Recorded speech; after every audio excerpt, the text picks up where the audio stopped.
Hello, welcome to Learning Life Podcast. My name is Tadisha, and I'm so glad you're here.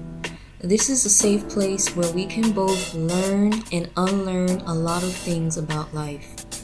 Let's get started.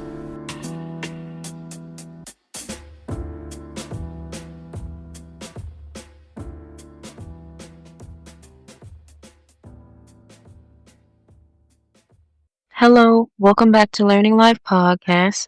I'm Tadisha. First off, my apologies for being late. I had a lot on my plate, so I wasn't able to follow my regular recording schedule. So, back to the present. I want to talk about something that I think is really powerful, and if you really take your time and analyze this one thing and how it influences your decisions, it could really change your life. I want to talk about how fear can cause you to live beneath your means, to live beneath your potential. All right. And I kind of got this eureka moment last week. So let's jump right into it. I want to go first into what really inspired this.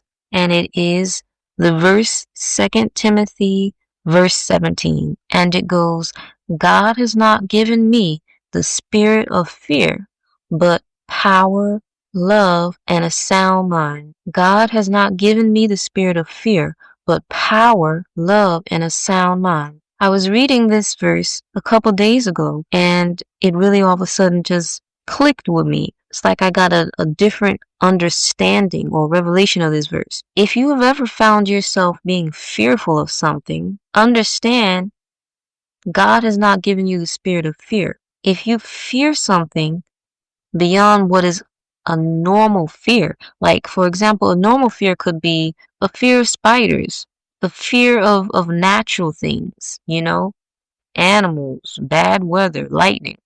I mean, that's a natural fear. I'm talking about unnatural fear.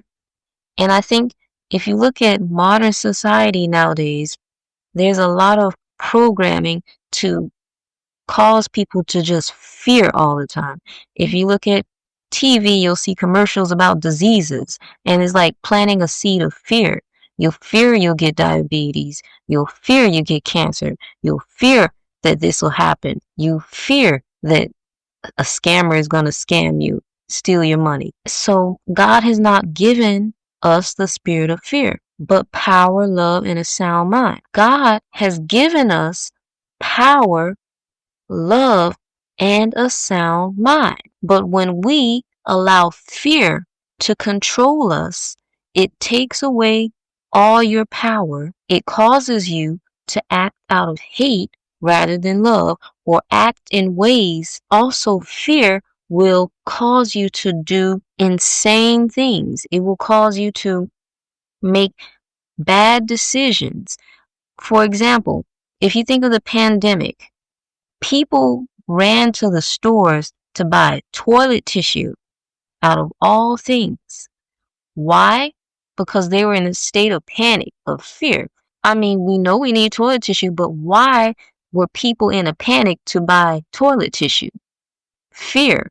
Fear causes us to do irrational things, to make bad decisions.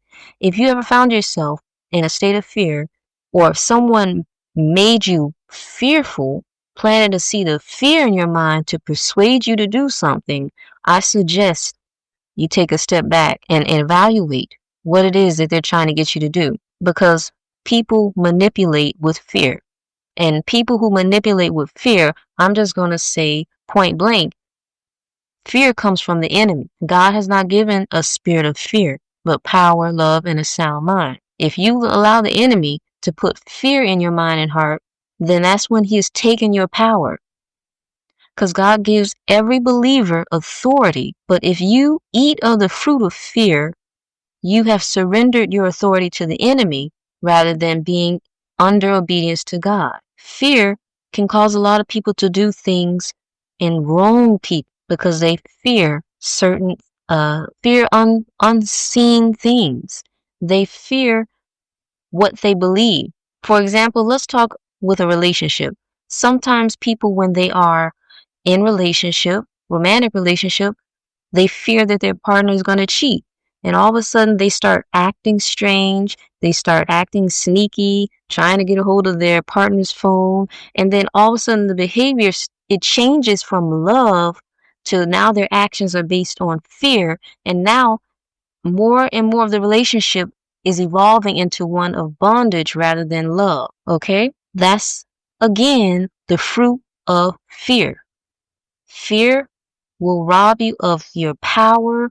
It will rob you of love. It will rob you of your mind. I've had times when I have made decisions based on fear, and it absolutely made no sense what I decided to do. But that's what happens when you are led by fear rather than by the Spirit of God.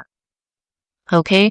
So I just wanted to share that message, and I believe it's very powerful and it can change your life if you think about it and analyze yourself and observe the patterns in your life.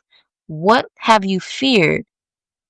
And have you noticed that the things you feared, a lot of times your actions brought it into reality? All right? So remember, fear is how the enemy gets a foothold in your life. All right? The way that you counter fear is by seeking God, seeking His wisdom, and every time that you have a fear of something, find a Bible verse that cancels out that fear. For example, if you are afraid of, let's say you have financial problems, there's a verse in the Bible that says, He supplies all your needs, just as the birds in the air and the lilies in the field or the flowers in the field, He will provide. Summing it up, remember that fear is a liar and it is a weapon of the enemy. All right. So thank you for tuning in. Please stay tuned and I'll have another episode next week. Take care. Peace and love. This is Learning Life Podcast. Thank you so much for joining me. I hope that you learned something, that you enjoyed this episode. If you want to support this podcast, please subscribe. Thank you so much. See you next week.